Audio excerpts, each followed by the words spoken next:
বহুদিন আগের কথা। মহেশপুর গ্রামের পাশের বনে এক বিধবা টুনি তার মেয়ে টুকিকে নিয়ে বাস করত। টুনির বিয়ের কিছুদিনের মধ্যেই তার শ্বশুর শাশুড়ি ও তার স্বামী মারা যায়। তাই বনে সব পাখি টুনিকে অপয়া মনে করত। আমি যখন উঠতে পারি, তবে তুমি তোমার পিছু করে কেন নিয়ে যাচ্ছ? আজ অনেক শীত পড়েছে, তার উপর তোর হালকা জ্বর। যদি তুই উড়িস তবে তোর ঠান্ডা লাগবে আর কষ্টও হবে, তাই তোকে পিঠে নিয়ে উঠছি। এরপর টুনি টুকিকে নিয়ে পুকুর ঘাটে যায়। এদিকে শান বাঁধানো পুকুর ঘাটে আগে থেকে সুখী আর টিয়ে কাজ করছিল। মা টুকি, কলসিটা দে, আর তুই এখানেই দাঁড়িয়ে থাক, আমি পুকুর থেকে জল আনছি। এরপর টুনি জল নিতে পুকুর পাড়ে যায়। টুনিকে পুকুর পাড়ে দেখে সুখী আর মিষ্টি টিয়া রেগে যায়। আরে সুখী, দেখ দেখ, অপয়া টুনি এসেছে। হ্যাঁ রে টুনি, তোর কি লজ্জা শরম কিছুই নেই নাকি?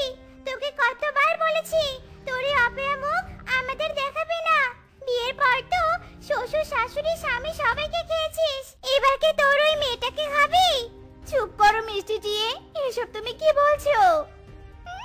ঢং, কি এমন ভুল বলেছে টিয়া? হ্যাঁ, একদম ঠিক বলেছে। হ্যাঁ রে, তোকে কতদিন বলেছি এই ঘাট থেকে তুই জল নিবি না, পূর্বের পুকুরে যেতে পারিস না। ওই পুকুরের জল খুবই নোংরা, আমি আমার কথা ভাবি না, কিন্তু আমার মেয়েটা ওই পুকুরের জল খেলেছে, অসুস্থ হয়ে যাবে, তাই আমি এই ঘাটে জল নিতে এসেছি। এরপর টুনি কলসি দিয়ে জল নিয়ে টুকিকে নিয়ে বাড়ি চলে আসে। এই বনে সকলে খুবই বাজা, সকলে তোমায় অপমান করে বাজে কথা বলে।